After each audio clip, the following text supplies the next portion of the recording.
पौराणिक जीव हमेशा से ही चर्चा का विषय रहा है।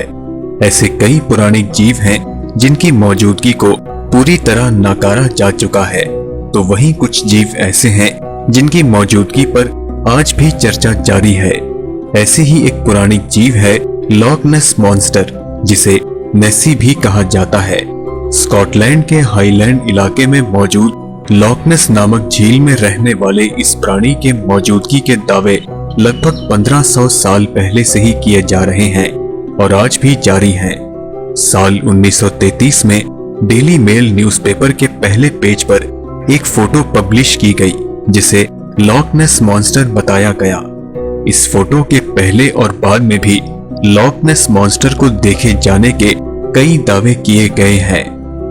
डेली मेल में पब्लिश की गई फोटो और लोगों के दावों में क्या सच्चाई है और वैज्ञानिकों का लॉक नेस मॉन्स्टर के बारे में क्या कहना है, इन सभी सवालों के जवाब आपको आज की इस वीडियो में मिलेंगे। यूं तो ऐसे कई पौराणिक जीव फिल्मों की देन है, जिसके चलते फिल्म देखने के बाद हम उन जीवों को सच मानने लगते हैं, लेकिन लॉक नेस मॉन्स्टर का फिल्मों से कोई लेना देना नहीं है। इस प्राणी के बारे में सबसे पहले आयरिश लेखक एडम नैन ने अपनी किताब लाइफ ऑफ सेंट कोलंबा में लिखा था। किताब के अनुसार 565 ईसा पूर्व में सेंट कोलंबा अपने समर्थकों के साथ लॉक नेस तालाब के पास बैठे थे कि तभी उनकी नजर कुछ लोगों पर पड़ी जो एक लाश को नदी के पास दफना रहे थे।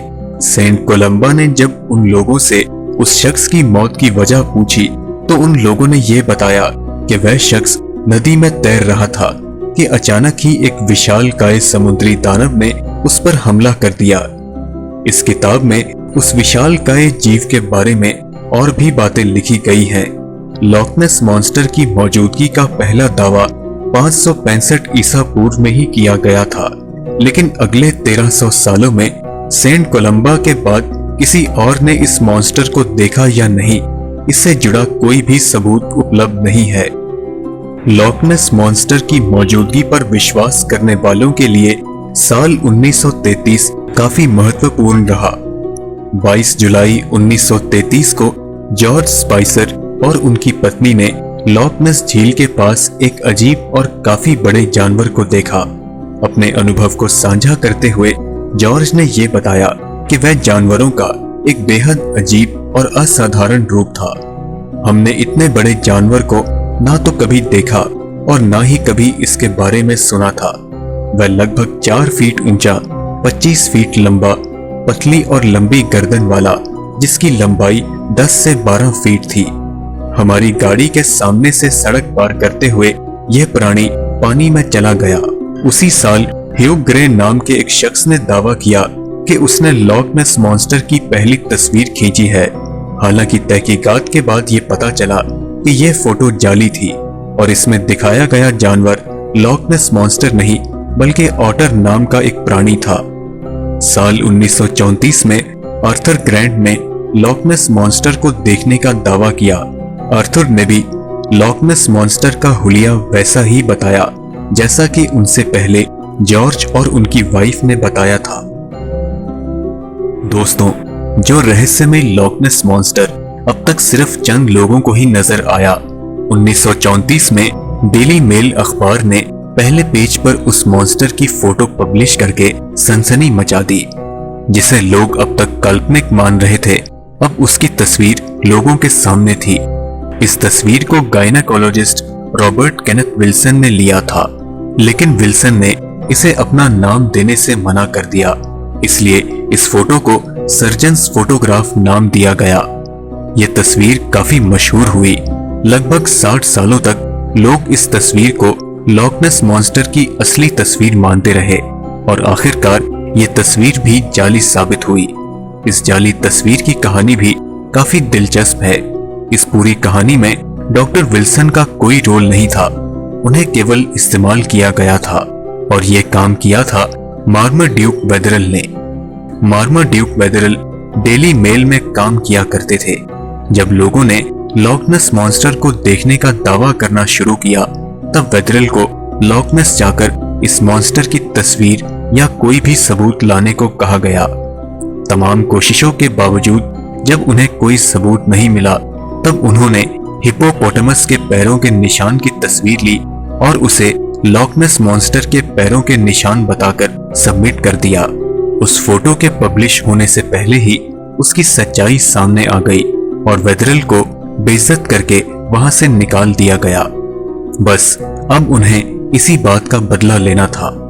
वेदरल ने अपने बेटे के साथ मिलकर एक खिलौना सबमरीन तैयार किया। लकड़ी की मदद से सिर और गर्दन तैयार किए गए और बाद में लॉक नेस झील में ले जाकर बड़े ही शातिर तरीके से इस सबमरीन की फोटो ली गई। वेदरल ने ये तस्वीरें एक इंश्योरेंस एजेंट मॉरिस चैम्बर्स को दे दी और मॉरिस चैम्बर्स ने इसे डॉक्टर विल्सन को दे दिया, जिसके बाद डॉक्टर विल्सन ने इस तस्वीर को डेली मेल को बेच दिया। डेली मेल ने 21 अप्रैल 1934 को इसे लॉक नेस मॉन्स्टर की पहली तस्वीर बताकर पब्लिश कर दिया। भले ही फोटो जाली थी, लेकिन उस समय उसकी सच्चाई सामने नहीं आई थी, जिस कारण डेली मेल की इस तस्वीर को काफी ज्यादा पॉपुलैरिटी मिली। साल 1999 में एक किताब नेसी द सर्जन्स फोटोग्राफ एक्सपोज द्वारा दुनिया को इस फोटो की सच्चाई का पता चला। लॉक नेस में 1934 से लेकर 2018 तक कई सर्च ऑपरेशन चलाए गए, लेकिन किसी भी टीम को इस प्राणी से जुड़ा कोई पुख्ता सबूत नहीं मिला।